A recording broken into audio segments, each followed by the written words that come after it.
آپ دیکھ رہے ہیں آئی اے کے news. Jammu Kashmir national students federation نے 22 اکتوبر کو ری یونیفیکیشن مارچ اور سیری کے مقام پر جلسہ عام منعقد کرنے کا اعلان کر دیا۔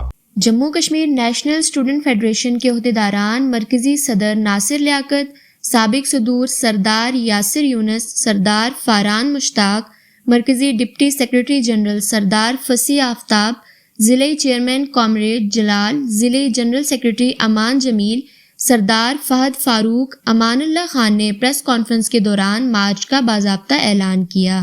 22 اکتوبر کو آزاد کشمیر کے تمام اضلاع سے کارکنان مارچ کی صورت میں لائن آف کنٹرول کھوئی رٹا پہنچیں گے، جہاں سے وہ ایک بڑے قافلے کی صورت جلسہ گاہ پہنچیں گے۔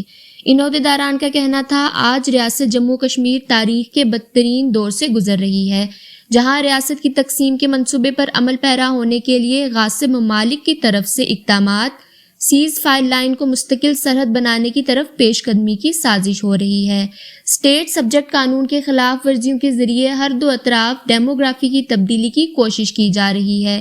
یہ عوامل اس امر کی غمازی کرتے ہیں کہ پاکستان اور ہندوستان ریاست جموں کشمیر کی مستقل تقسیم پر باہمی اتفاق رائے قائم کر چکے ہیں۔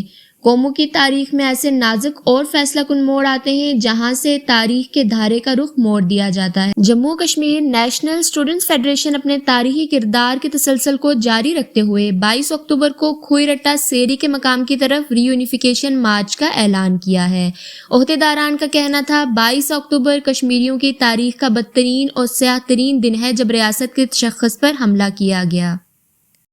تازہ ترین خبروں کے لیے دیکھتے رہیے آئی اے کے نیوز۔